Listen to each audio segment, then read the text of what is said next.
Good afternoon, ladies and gents. So you're probably used to me prospecting, going out there into wash and finding gold, and I've showed you metal detecting, nugget hunting, and I've showed you some metal detecting in urban parks where you can find rings, you can find coins, but one thing I haven't showed you is coin hunting through rolls. So what you do is you go to a bank, you purchase X amount of dollars in coin, and you go through it and you look for rare and old coins. So for example, here's what I found earlier. I went to a bank, I bought $5 worth of pennies, and going through the pennies, these are the rare ones that I found. I found 2 euro coins, I found 2 Canadian coins right here, and then I found 4 wheat pennies. So wheat pennies, you know, they're not getting any younger. They're between 1909 and 1982. In the middle of 1982, they switched to zinc. So the difference between the copper coins, and you can tell really quick, and the new zinc coins is the copper coins will sing like any precious metal coin. For example, if you've ever had the pleasure of having silver dollars or silver quarters or silver dimes, and you flick them, they're going to sing. So let me see if I can do this right here in front of the camera. This is going to be a zinc coin. Hear how it clicks? It doesn't sing. So this is a 2002 zinc penny, and this is going to be a 1946 wheat penny. Can you hear how it whistles?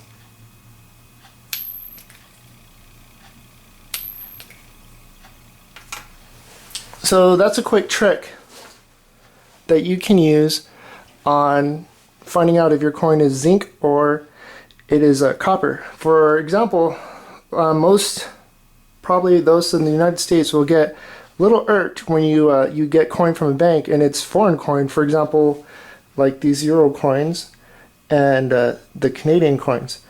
The cool thing on it is I really don't care so much about it because I know this money's a little worth more than ours at the moment. And with the Canadian coins, Canada doesn't even do pennies anymore, so these are old. They're not going to be produced anymore. This is a Canadian coin that doesn't have the copper content.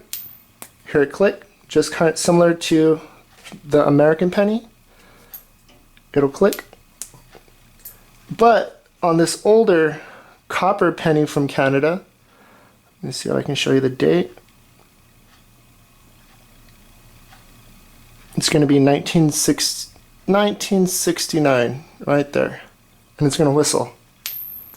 Hear that? The Canadian pennies, to my knowledge, actually had more copper content than our American pennies before they switched over to their non-precious metal style. So, tell you a little story. I was showing some coworkers earlier how to coin shoot with rolls, and they're getting kind of interested in it, and I decided, you know, after work I'll go grab some more coins. So I went and I purchased another $20 in pennies at different banks, and I went through them, and then closer to my way home I stopped by one bank and I purchased $10, you know, nothing serious. But what I noticed that the coin rolls, see right here, this is going to be newer style of coin rolls. I saw some older coin rolls, and I saw some older coin rolls. So when I went through those, I went through one, and all these coins right here, all these pennies that you see in front of me, right there, all those are wheat pennies. And those ones are older pennies. Some of them are wheat, some of them are not wheat. But those are going to be red pennies. So those ones collectors like more because they're shiny, they're not all browned out. And for example, that one is going to be a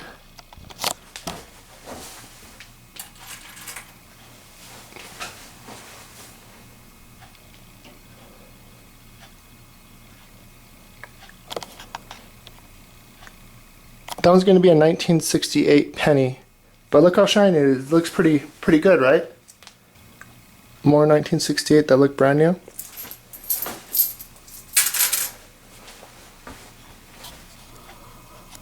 So when you're hunting for coins, what you're going to do is you're going to get your rolls. Going to move this over a little bit. So you're going to get your rolls. And you're going to crack them open and you're going to dump them. And it's just going to make it really easy for you to go through the coin really quick.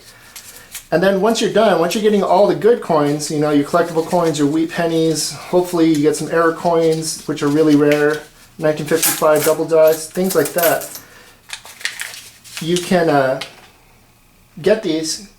You don't want to clean them or anything, but you can put them in a nice container or save them and sell them to collectors. For example, right here, which would have been cool, with that penny right there, that's a 1955 penny. But in that year, at one of the mints, there's what's called a double die, 1955 double die. And apologies on that. That one is not a double die. On the double die, Lincoln is going to be the same, but all the print is going to be double struck right next to it, so it has this trippy effect. So I knew that this wrap right here was going to be all wheat pennies because apparently somebody took in all their pennies and they didn't check them out, or they didn't care that they were wheat pennies and they turned them in. So I probably have a good 15 rolls of wheat pennies. The oldest one that I found earlier is going to be this one. This one is a 1917 penny. I don't know if you can see this.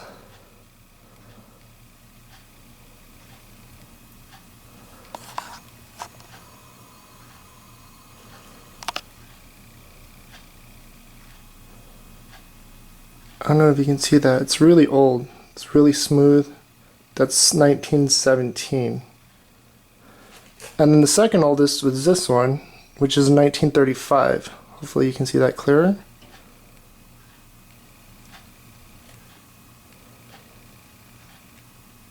Oh, apologies on that. 1935 and 1917. There you are, 1935 and 1917. So, two key dates that you're always looking for on here. 1955 double die is what every collector strives for. Uncirculated, it's worth an awesome amount of money, over $1,000. Circulated, dinged up, they're still worth a couple $100s. Another one is 1909. I believe it's VS or VSB. And that was going to be the person who actually designed the coin. He had his initials on some of the coins, and then they stopped doing it because you know he had his own initials on the coin, and they're really rare. Another key date would be the copper 1944, I believe. Copper 1944 steel penny, and the steel pennies, you can Google them. They're going to look silverish, so they have a zinc coating on top of them. So what happened was, during the war effort, they stopped producing copper pennies because they needed them for shell casings and stuff for the war. So what they did was they started stamping them out of steel, and they had a zinc coating on them that made them look silver.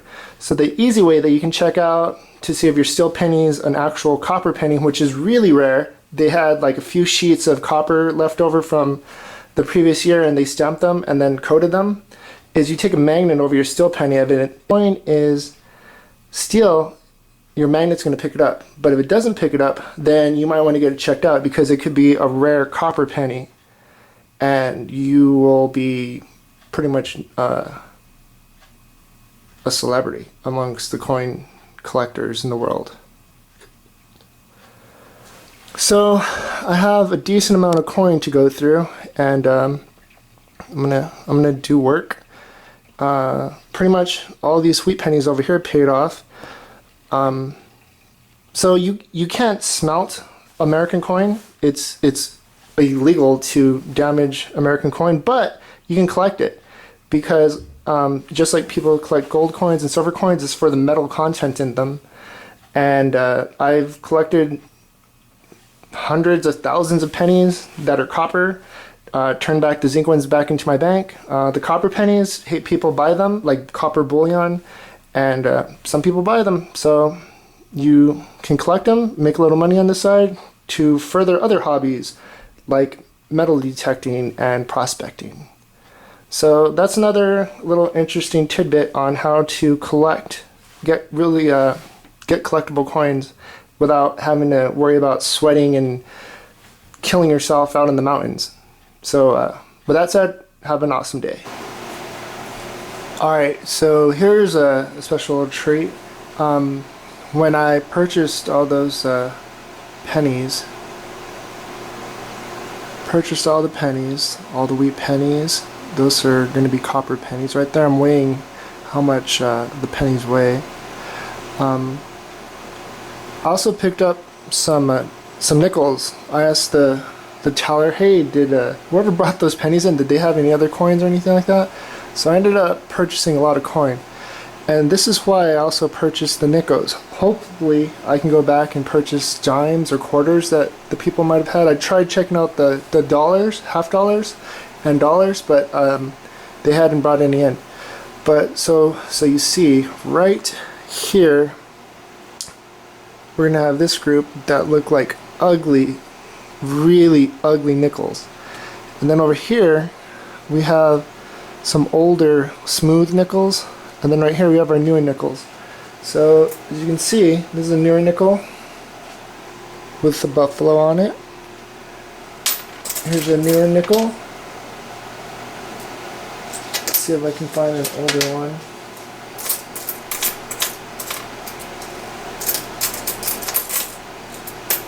Oh, they all look like they're going to be newer. Alright, right here. So this is a newer Jefferson nickel. This one's going to be from 2004. There you are. All these ones over here are going to be from the late 1940s and I believe there's a couple 1950s. So for example, this one is going to be, well, that one's unreadable because it's all smoother on the edges. This one's going to be 1940. This one's going to be 1948. 1939, that's a pretty decent one. 1940. 1949. Okay, so there you go. These ones right here, still regular nickels. The ones that I told you were the ugly, really disgusting ones, these are going to be your special nickels to look for. Some of your special nickels to look for. These are going to be war nickels. The consistency in these nickels is going to be 30% silver. And same reason, because of the war effort between 1942 and 1945, they made nickels with silver content in them, and the content is 30%. So based off of today's silver price, this nickel's worth $1.14, $1.14, $1.14, $1.14, $1.14, $1.14. So right there, I have a little over $7. So $7 out of one $2 nickel roll. Like I said, we have the newer coins. The older ones probably worth about 10 cents depending on quality. And right here we have the really collectible ones. They're really tarnished and anything like that. Hey, it's all good because we know that the silver content in them makes them valuable. So if I had some pristine ones like this, hey, that'd be a lot more cash. But right here, that is a little over $7 worth of metal in those coins. So key dates to look for are going to be 1942, 43, 44, and 45. Those are going to be the Jefferson War nickels. So there you go. Good luck. If you can't prospect, metal detect. If you can't metal detect, freaking go to your local bank and go through coin rolls. Have an awesome day.